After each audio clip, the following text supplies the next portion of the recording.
안녕하세요. 광교곰입니다. LG에너지솔루션 공모주 청약이 너무 뜨거운 것 같아서 한 번 더 말씀을 드리겠습니다. 이미 이전 영상에서 대부분 말씀드렸는데 다시 한번 좀 정리를 해드리겠습니다. LG에너지솔루션 지금 굉장히 장안의 화제고 청약 열기가 뜨겁습니다. 이게 기회가 될 수도 있지만 사실은 독이 될 수도 있습니다. 한국에서 주식 투자가 그렇게 쉽지 않습니다. 참고적으로 말씀드리면 저는 굉장히 보수적인 투자자고요.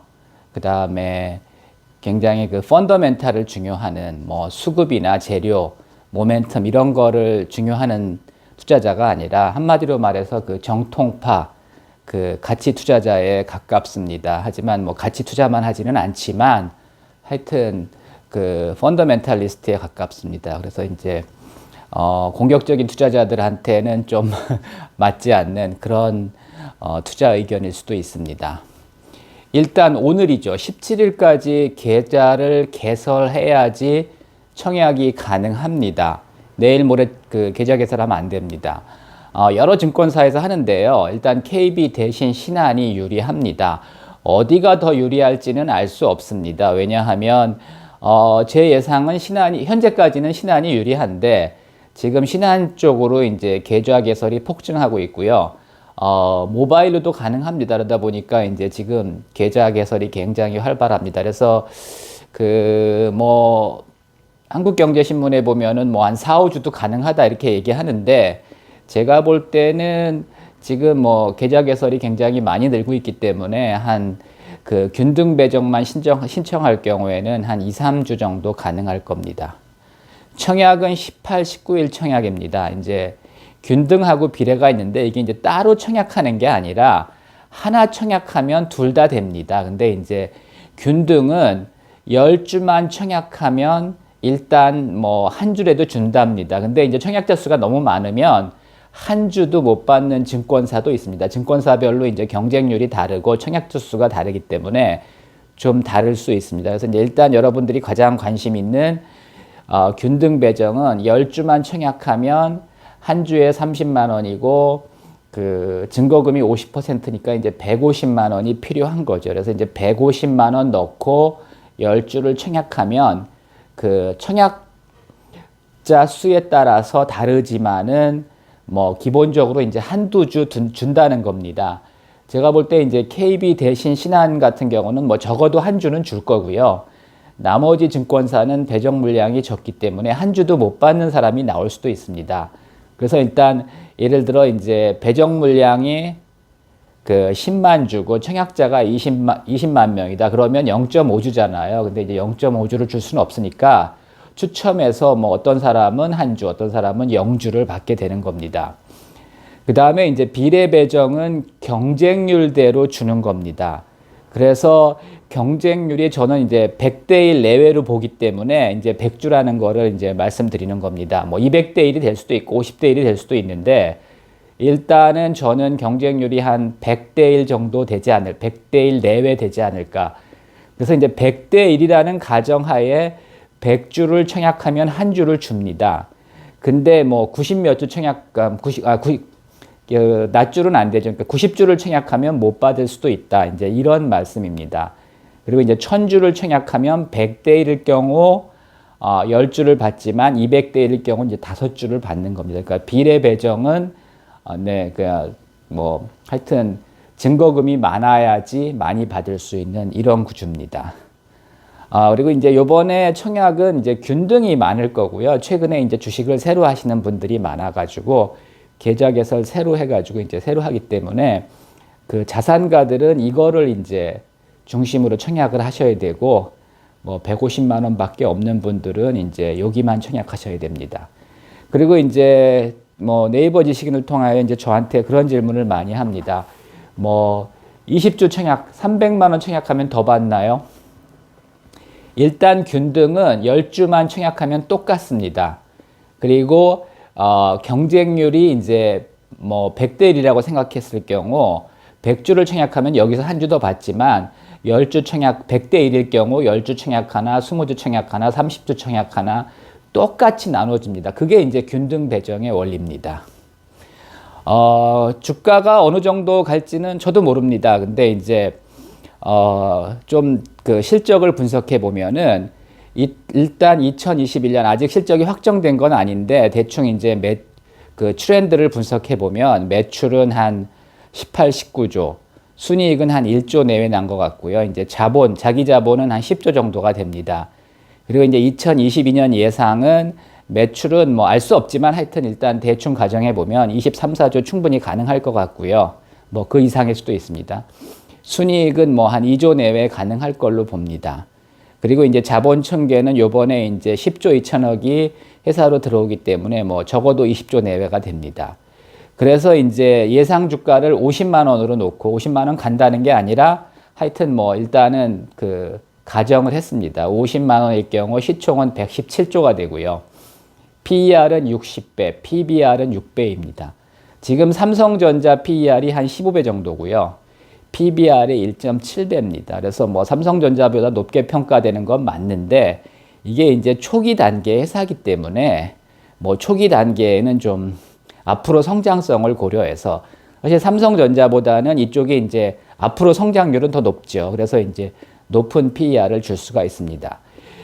PER과 PBR을 모르시는 분들은 사실은 그 조심하셔야 됩니다. 그 주식에서 이게 이제 PER이나 PBR은 굉장히 그 고전적인 그 밸류에이션인데 뭐 요즘은 사실 이렇게 크게 의미는 없습니다. 근데 하여튼 그래도 이제 PER이나 PBR을 한번 따져볼 필요는 있고요. PER이 100배가 넘어간다는 건 굉장히 위험합니다. 대개 이제 그 일시적으로 PER이 100배가 넘어가는 경우는 있지만 그 후에는 대개 주가가 폭락합니다.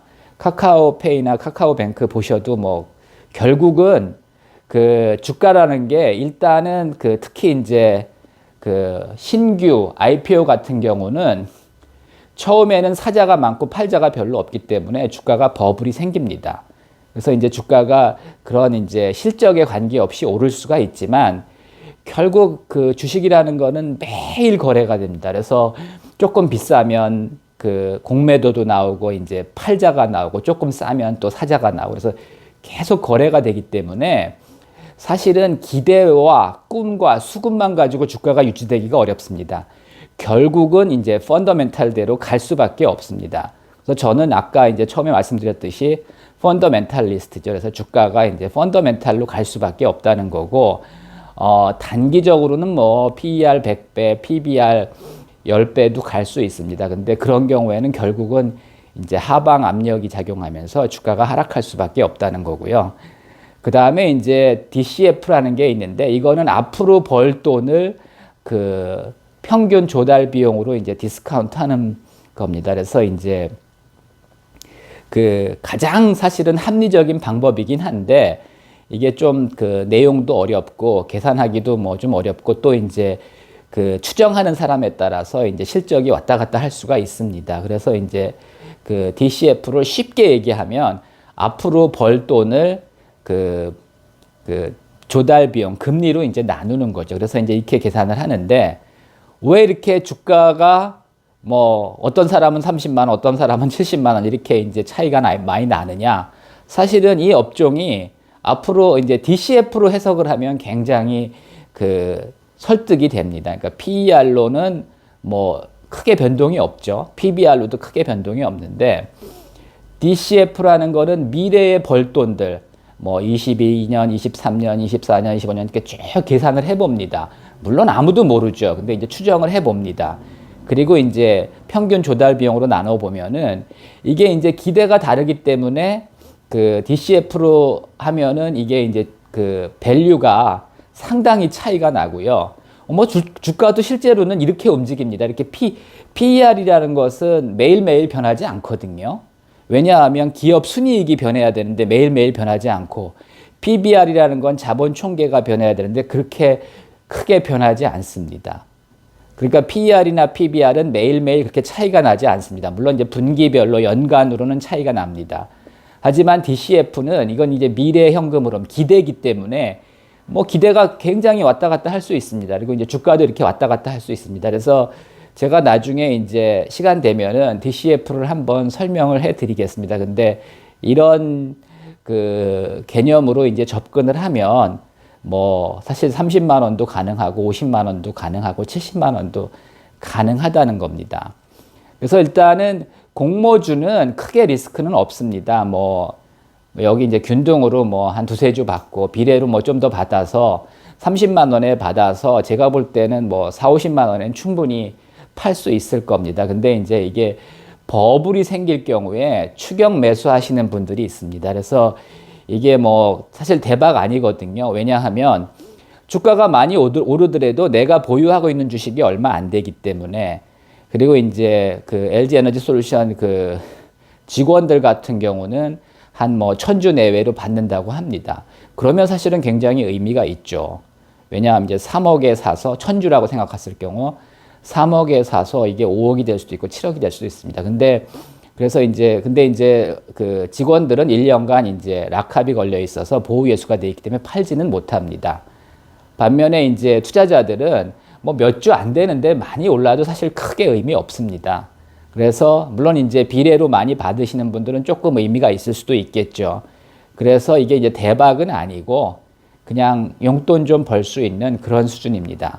근데 이제 여기서 주식 뭐 쉽네 이렇게 생각하셔서 이제 하시다 보면은, 그리고 이제 오를 때는 주식이라는 게 계속 오를 것 같기 때문에 이제 추격 매수를 하시는 분들이 있습니다. 그래서 제가 지난번 영상에서 말씀드렸듯이 대개 이제 IPO 신규 공모주는 이렇게 올라가다 이렇게 빠집니다. 그래서 잘못하면은 오히려 굉장히 낭패를 볼 수가 있습니다. 그래서 여러분들이 용돈 좀 벌 수 있는 기회라고 보셔야지, 이거를 잘못 판단해서 너무 비싸게 이제 사면은 이게 이제 독이 될 수가 있습니다. 특히 뭐 마이너스 대출 받아서 왕창 사면은 굉장히 독이 될 수도 있습니다. 그래서 여러분들이 이제 공모는 뭐 그렇게 크게 영향 없습니다.